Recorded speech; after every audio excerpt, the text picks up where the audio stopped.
It's often said by a lot of people in the gaming world that you shouldn't talk about politics in video games. That is to say, if you're a content creator, don't talk about politics. The thing that I never understood about that though is, if you look at the gaming world, ever since around 2013 or so, oddly enough, that's around the time that Barack Obama repealed the Smith-Mundt Act.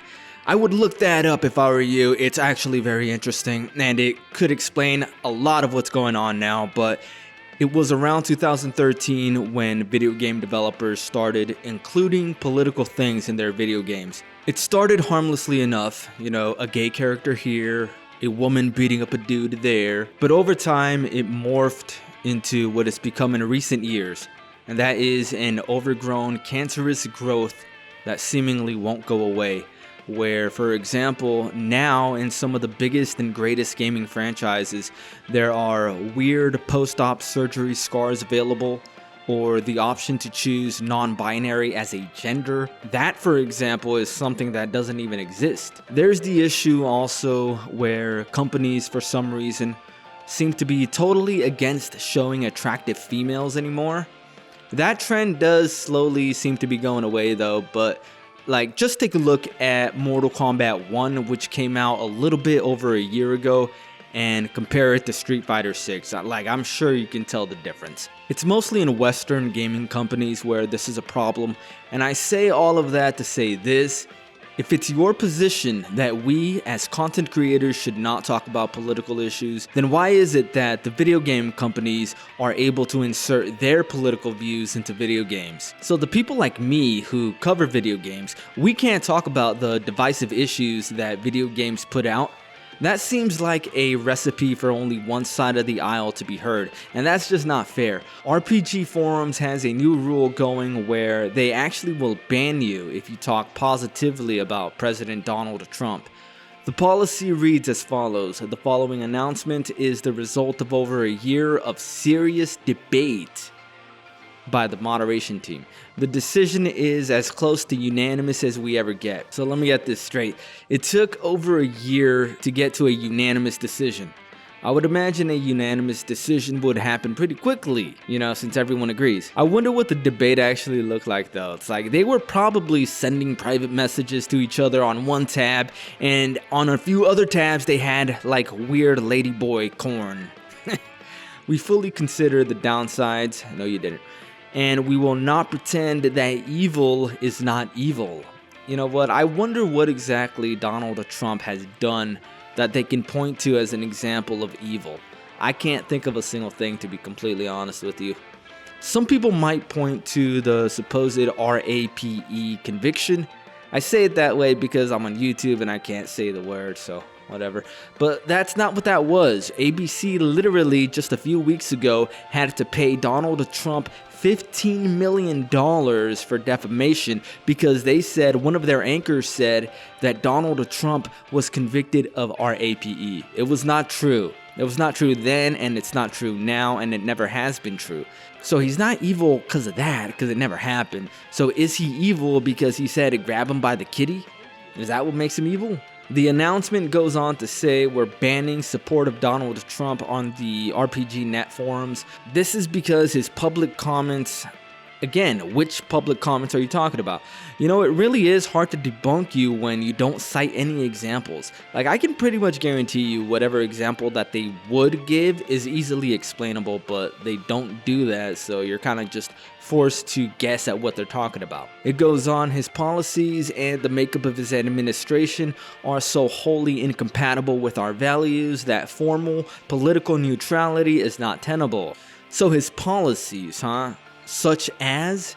I'm assuming what they take issue with is his policy of not allowing men in women's sports, not allowing men in women's prisons, banning chemical castration for minors, which they call gender-affirming care, but it's actually chemical castration, and in some cases even surgical mutilation of perfectly healthy body parts on minors.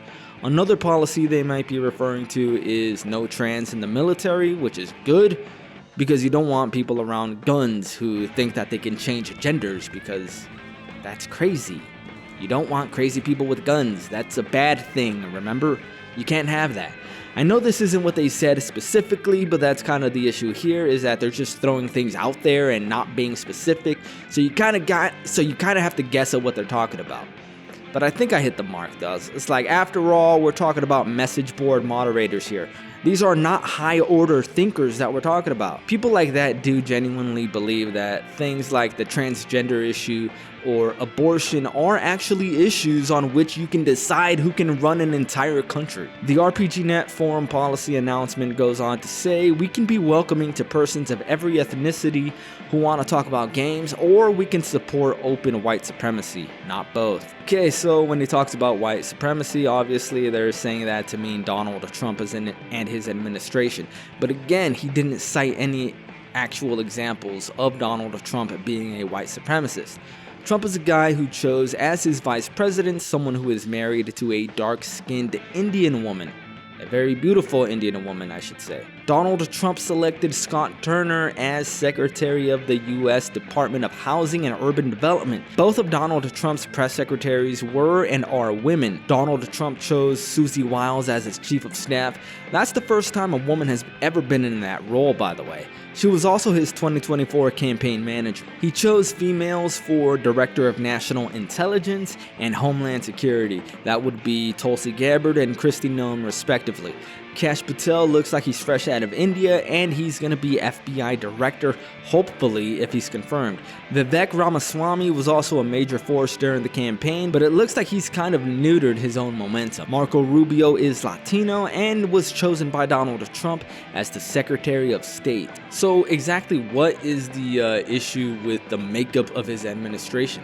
So when you have video game companies themselves, and then even online communities where fans of video games can congregate, you have these things now enforcing political views and outright banning people who don't agree with them. Websites like RPGNet, GameFAQs, and all these websites trying to force certain political views from one aisle and telling people on the other aisle that they can't force their opinions. And then when they try, they're told that they shouldn't bring politics into games, even though they were not the ones who did it to begin with. Why should we stay quiet about politics when we have guys like Greg Miller on stage of a major video game award show saying stupid crap like this? It's hard to level up your own characters when you're dismantling democracy. Fuck Elon Musk and fuck Donald Trump. And now leftist communists have even gotten into the habit of using Super Mario character Luigi as a dog whistle for political murders of politicians that they don't like. They use the character of Luigi because he has the same name as Luigi Mangione. He's the guy who whacked the healthcare CEO guy a few months ago. So yeah, that's kind of what, is that a Cybertruck? So yeah, that's kind of what we're dealing with. Haven't had too much time to play games lately. I will hopefully get some time in with Conan the Barbarian later today, but that's gonna be it for this video. I'm Switch Played, done.